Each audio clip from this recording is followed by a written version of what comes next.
अब supreme court में disqualification वाला मामला जो है वो हम ये इस्तदा करते हैं कि उसको उस केस को फिक्स किया जाए और इंसाफ फराहम किया जाए इस कौम को। कि देखें, अगर एक केस को फिक्स ना करके और उसके ऊपर फैसला ना दे के इमरान खान साहब को इलेक्शन से लड़ने से महरूम करना, तो ये इस मुल्क के साथ नाइंसाफ़ी होगी और जमहूरियत के ऊपर ये हमला होगा। और हम यही गुजारिश करते हैं कि अदालतों के पास हम मुकदमात लेकर जाते हैं तो मुनसिफ का ये काम होता है कि फिलफौर इंसाफ फराहम करना, और जिस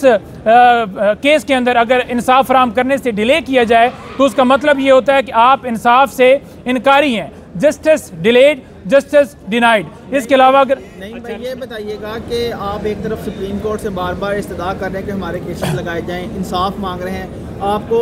चीफ जस्टिस काजी फायज़ ईसा की मातहत अदालतों से इंसाफ मिल भी रहा है, लेकिन आप फिर भी चीफ जस्टिस काजी फायज़ ईसा को सोशल मीडिया पर तनकीद का निशाना बना रहे हैं, उन पर अदम एतमाद कर रहे हैं, ये क्या है? देखें, बात यह है कि अगर चीफ साहब की बात की जाए तो इस हवाले से ज़रूर ये बात हुई थी कि जिस तरह से केस चलाया गया है खान साहब का या उसके अलावा नवाज शरीफ साहब का या हमारी फंडामेंटल राइट्स के हवाले से जो पटिशन थी उसके ऊपर, या जो जबरी गमशुदगियाँ हैं उस हवाले से जो दरख्वास्त थी उसके ऊपर, और जो रिमार्क्स दिए गए कि किचन के अंदर अगर आप बैठेंगे तो आपको हीट तो फील होगी, यानी कि आप पाकिस्तान तहरीक इंसाफ को अगर ये कहें कि जनाब अगर आपका PTI से तल्लुक़ है तो आपके ऊपर ये जुल्म सितम होगा, अगर आप PTI को छोड़ते हैं तो फिर आप ठीक हो जाएंगे, तो फिर उसके ऊपर जो बिल्कुल एतराज़ तो आएगा। और इमरान रियाज साहब को जिस तरह से अगवा किया गया, आपने देखा कि उनके अगवा के हवाले से बजाय ये कि कोई सदेबाब किया जाता और फ़ौरन ही प्रोड्यूस करवाया जाता, बल्कि आपके सामने IGs को जो है वो बाकायदा तौर पर जो है वो डायरेक्शन जाती रहीं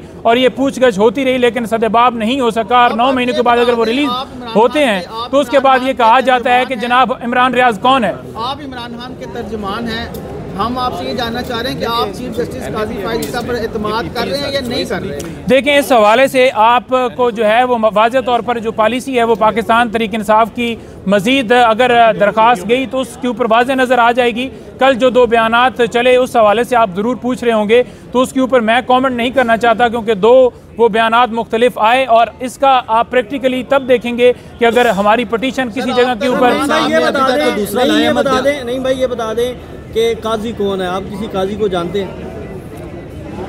नहीं। इसका मतलब एतमाद नहीं कर रहे आप? Thank you ji, thank you ji.